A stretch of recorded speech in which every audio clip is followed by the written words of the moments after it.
कहती है, बोले अब कन्हैया खोल दे।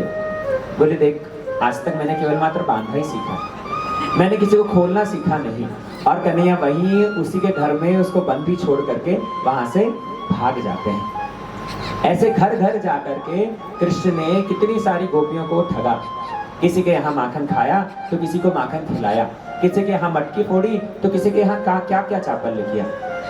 भागवतम में तो फिर भी संक्षिप्त कुछ लीलाएं मिलती है माखन चोरी की, किंतु गर्ग संहिता और विशेष करके हमारे गोस्वामी ग्रंथों में तो इतनी सारी लीलाएं हैं, इतनी सारी लीलाएं हैं, कहाँ तक वर्णन करें। एक लीला और बड़े मनोनियोग पूर्वक श्रवण कीजिए।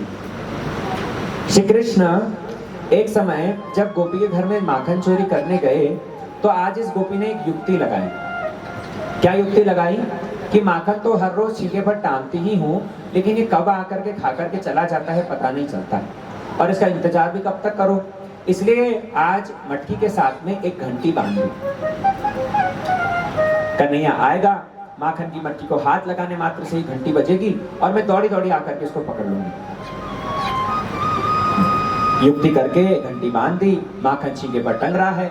कन्हैया जैसे ही आए सखाओं के साथ में माखन निकालने को उद्यत हुए, इतने मधुमंगल बोला, सावधान, आज तो लगता है माखन चोरी करना बड़ा मुश्किल।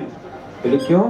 अरे देखो तो ऊपर कैसे घंटी टंग रही है, थोड़ा हाथ लगाने मात्र से ही ये घंटी बजेगी और गोपी दौड़ी दौड़ी चली आएगी। कृष्ण तो विचार कर रहे हैं क्या करें, टारगेट तक पहुंच करके और खाली हाथ लौट जाना, ये तो अच्छी बात नहीं। इसीलिए कृष्ण उस घंटी के साथ में ही वार्तालाप करने लगे। ब्रज में भैया घंटी भी बोलती है, ब्रज में कोई वस्तु जड़ नहीं है। ब्रज की रेणु, ब्रज की धेनु, ब्रज के जितने सारे स्थावर जंगम जो कुछ है, सब के सब जीवित हैं, वो चिन्मय हैं। इसीलिए कृष्ण उस घंटी से बात करते करते कहने लगे, बोले देख घंटी, मैं कौन हूँ? बोले प्रभु आप मेरे स्वामी हैं। बोले तू कौन है? बोले मैं आपकी दासी हूँ। बोले तेरा प्रयोजन, तेरा कार्य क्या है? बोले स्वामी की सेवा करना ही दासी का प्रयोजन होता है। बोले ठीक है, आज मैं यहाँ पर माखन चोरी करूंगा, माखन खाऊंगा, लेकिन तुझे मेरा आदेश मानना होगा। बोले क्या आदेश है?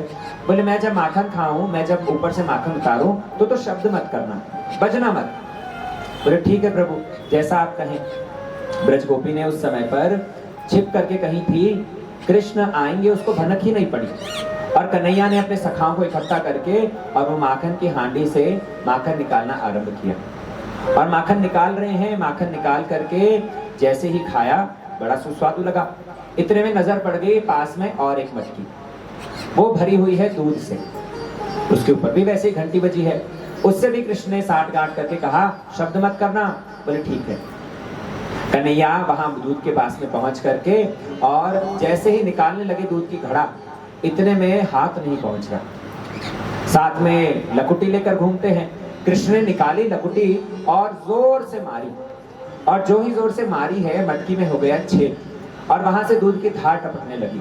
मटकी में क्योंकि मारा था जोर से, इस कारण से मटकी जोर जोर से हिलने लगी है, तो दूध की धार बहती जा रही है और हिलती हिलती कभी कृष्ण के मुख में, कभी कृष्ण के श्रीअंग पे।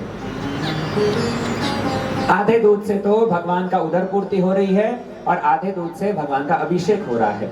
अब एक घंटा मन ही मन विचार करने लगा, प्रभु तुमने कहा था खाऊं तब शब्द मत करना, लेकिन आज अगर मैं पुनः नहीं बजा तो फिर तो मेरा जीवन ही निरर्थक हो जाएगा। हम घंटा कब बजाते हैं विचार करो, ठाकुर जी को भोग लगाते वक्त घंटा बजाते कि नहीं? हाँ, ठाकुर जी का जब अभिषेक होता है घंटी बजाते कि नहीं? आज तो भगवान का एक काम, दो काम एक साथ हो रहे। आप देखो ठाकुर जी का अभिषेक होता है तब भोग नहीं लगता, या जब भोग लगता है तब उसके साथ साथ अभिषेक नहीं होता, लेकिन कृष्ण आज तो ग्रहण भी कर रहे हैं, दूध पा भी रहे हैं और साथ साथ अभिषेक भी हो रहा है। घंटा विचार करने लगा, आज नहीं बजा तो फिर तो जीवन ही बेकार। टन टन टन टन करके जोर जोर से जो शब्द होने लगा है, गोपी वहां से दौड़ी दौड़ी चली आई। घंटे का शब्द सुनने मात्र से ही दौड़ी दौड़ी आई है, पकड़ो पकड़ो पकड़ो। और गोपी को देख करके सारे के सारे सखा अचंभित। कृष्ण से कहने लगे अब क्या करें? बोले चिंता मत करो, मैं जैसा करता हूँ वैसा वैसा मेरा अनुकरण करना। बोले ठीक है। कन्हैया ने मुख में भर लिया दूध और गोपी कृष्ण की ओर दौड़ी दौड़ी आ रही है, और कृष्ण भी गोपी की ओर दौड़ते दौड़ते भागे। जैसे ही पास में पहुंचे हैं, मुख में जितना दूध भर रखा था गोपी के मुख पर सारा का सारा उड़ेल दिया। गोपी का तो पूरा मुख मैला हो गया, कुछ देख नहीं पाई। कन्हैया वहां से भाग गई। सखाओं को पकड़ने के लिए आई तो सखाओं ने भी वैसा ही अनुकरण करके सब के सब भाग गए। कोई उस गोपी के हाथ ही नहीं आया। बोलो श्री माखन चोर भगवान की। कन्हैया इसलिए घर घर जाकर के माखन चोरी करते हैं। और कभी कभी तो ब्रज की गोपियां यशोदा भवन में आकर के शिकायत करती हैं। कृष्ण के इस माखन चोरी से, इस मटकी फोड़ने से गोपियां कभी कभी विरक्त हो जाती हैं और घर आकर के नंद भवन में आकर के चोरी करती हैं। चक्रवर्ती ठाकुर वर्णन करते हैं कि गोपियां चोरी नहीं, शिकायत करने नहीं आई हैं। उनको तो कृष्ण का माखन खाना बड़ा अच्छा लगता है। आज वो नंद भवन में जो आई हैं वो किस लिए? बोले स्व सौभाग्य प्रख्यापन, अपने सौभाग्य का वर्णन करने के लिए आई हैं। बोले नंद रानी, अरे तेरे यहाँ तो ये कृष्ण ने जन्म लिया है, तू तो अत्यंत भाग्यवान है ही, लेकिन हमारा भाग्य भी कम नहीं। तेरे यहाँ पूरे समय ये रहता है, तेरे साथ में बड़ी सुंदर सुंदर लीलाएं करता है, लेकिन हमारे साथ में भी कितनी सुंदर सुंदर लीलाएं करता है, सुनेगी? वो सुनाने के लिए पहुंच जाती है। ये बहाना केवल नालिश करने का, शिकायत करना का तो एकमात्र बहाना है। सुखदेव गोस्वामी वर्णन करते हैं, वत्सान मुंच क्वचिद समय क्रोश संजात हास स्थेयं स्वाद्वत्य अथ दधिपये कल्पिते स्थेय योगे मर्कान् भोक्ष विभजति सचिन्नतं भाण्डं भिनत्ति द्रव्यालाभे सगृह कुपितो यात्युपक्रोशतो कान। ब्रज की गोपियां आकर के नंद भवन में शिकायत करती है, अरियो यशोदा। यशोदा दौड़ी दौड़ी चली आती है। सवेरे सवेरे का समय है, मैंने तो कोई नौता भी नहीं भिजवाया, आज तुम सबकी सब कैसे आ गई? यशोदा की बात सुनकर के गोपियां कहने लगी, अरे आज तेरे लाल की करतूतें हम सुनाने आई हैं, आज तुझसे कोई बधाई लेने नहीं आई हैं। बोले मेरे लाल क्या ऐसा किया उसने? बोले हम किसी की पीठ पीछे चुगली नहीं करती, तेरे कृष्ण को बुला, उसी के सामने ही बतलाएंगी। गोपियां आई किस लिए है? शिकायत तो केवल मात्र एक बहाना है। कृष्ण आएंगे तो उनका सुंदर मुख कमल दर्शन होगा, उनका सुंदर स्वरूप हम दर्शन प्राप्त कर पाएंगे, इसलिए तो गोपियां आई है। वरना शिकायत किस बात की शिकायत है? इसलिए गोपियां आकर के कृष्ण को बुलाने की बात कहती हैं। मैया बड़े प्रेम से बुलाती है, कान्हा अरे आ तो। ये गोपियां क्या कहती हैं? कृष्ण बड़ी भोली सी सूरत बना करके नंद रानी के पास में आते हैं, गोद में बैठते हैं, आंख मसल मसल करके, और गोपियों को तिरछी नजर से देखते हैं। सब मिल मिल करके शिकायत करने आई हो, एक एक को देख लूंगा, किसी का घर छोड़ूंगा नहीं।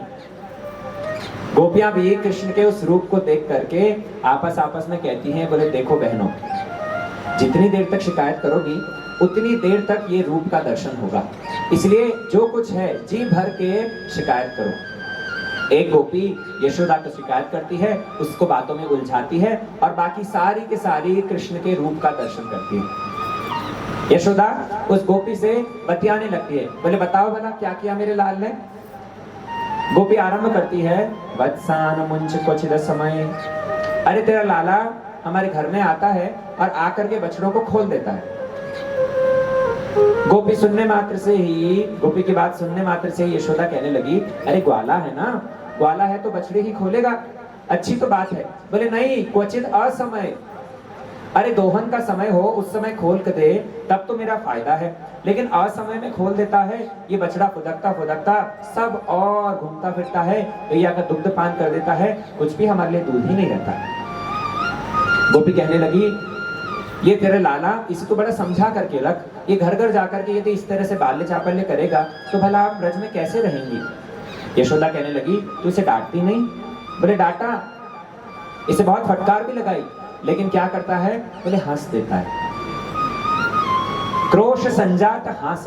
मैं जब क्रोश करती हूँ, मैं जब क्रोध प्रकाशित करती हूँ तो ये बड़ा हंसता है, और इसकी मुस्कान को देख करके हम सब का सब क्रोध भूल जाते हैं, हमारा सारा क्रोध धरा का धरा रह जाता है। एक गोपी कहने लगी कि अरे मेरे यहाँ आया, आकर के इसने माखन चोरी करी, चलो माखन खाए सो खाए। किंतु मरकान भुक्ष स्वयं खाता है, बंदरों को खिलाता है। बता यशोदा, हमारे घर का माखन हम हमारे बच्चों को नहीं देकर के किसी प्रकार से संचित करके रखती हैं, और ये आता है स्वयं खाएगा, सखाओं को खिलाएगा, बंदरों को खिलाएगा, कहां तक भला मैं सहन करूं। गोपी कहने लगी कि तू माखन जरा ऊपर छीके पर रख दिया कर, नहीं तो किसी अंधकार घर में रख दिया कर। ब्रज गोपियां सुन सुन करके कहती हैं कि मैया तो इसी की है ना, इसी का पक्ष लेगी। अरे छीके पर माखन रख करके देख लिया, उससे भी बात नहीं बनी। बोले क्यों, घर में सीढ़ी नसैनी रखी हो क्या? बोले तेरे लाला को परमात्मा ने इतनी बुद्धि दी, सीढ़ी की जरूरत नहीं। अपना दल बल लेकर के आता है, कुछ मोटे मोटे सखाओं को नीचे खड़ा करेगा, और फिर उसके ऊपर और एक दल, और सबसे ऊपर स्वयं चढ़ के सारा माखन निकाल लेता है। बोले अंधकार घर में भी रख करके देख लिया, लेकिन तूने जो लाला को इतने सारे अलंकार पहनाए हैं, ये जो लाला के हाथों में मणि जड़े हुए अलंकार है, इसके कमरे में घुसने मात्र से ही सारा कमरा आलोकित हो जाता है, सारे कमरे में प्रकाश हो जाता है, माखन कहाँ कहाँ रखता है इसे सब दिख जाता है। गोपियां कहने लगी कि लगता है हमें तो ब्रज छोड़ करके कहीं और जाना पड़ेगा। तब उस समय पर मैया कृष्ण को समझाती है। बोले लाला, अरे माखन की चोरी छोड़ कन्हैया, मैं समझाऊं तो रे माखन की चोरी छोड़ कन्हैया, मैं समझाऊं तो रे माखन की चोरी छोड़ कन्हैया, मैं समझाऊं तो रे माखन की चोरी छोड़ कन्हैया, मैं समझाऊं तो रे लाला, मैं समझाऊं तो रे लाला, मैं समझाऊं तो रे माखन की चोरी छोड़ कन्हैया, मैं समझाऊं तो रे माखन की चोरी छोड़ कन्हैया, मैं समझाऊं तो नौलख धैनो नंद बाबा के, नौलख धैनो नंद बाबा के, नित्य नयो माखन हो। नौलख धैनो नंद बाबा के, नित्य नयो माखन हो। बड़ा नाम तेरा नंद बाबा को, हंसी हमारी होए। बड़ा नाम तेरा नंद बाबा को, हंसी हमारी हो। रे माखन की चोरी जय हो कन्हैया, मैं समझाऊं तो रे माखन की चोरी छोड़ कन्हैया, मैं समझाऊं तो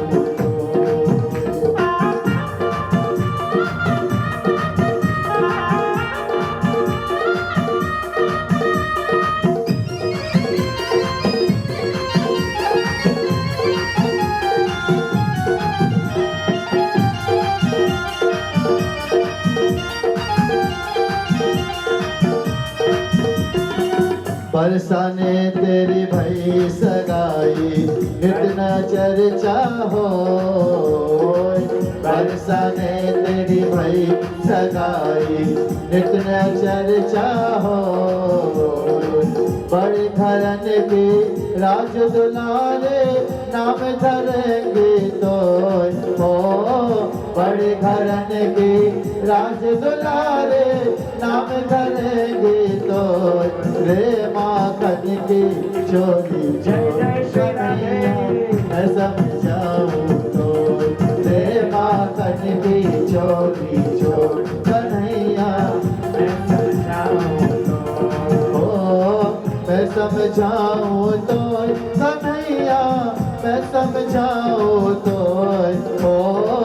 मैं समझाऊं तो कन्हैया, मैं समझाऊं तो रे माखन की चोरी छोड़ कन्हैया, मैं समझाऊं तो रे माखन की चोरी छोड़ कन्हैया, मैं समझाऊं तो ये चोरी ना छोड़ होनी होए सो हो, ये चोरी ना छोड़बो मैया, होनी होए सो हो।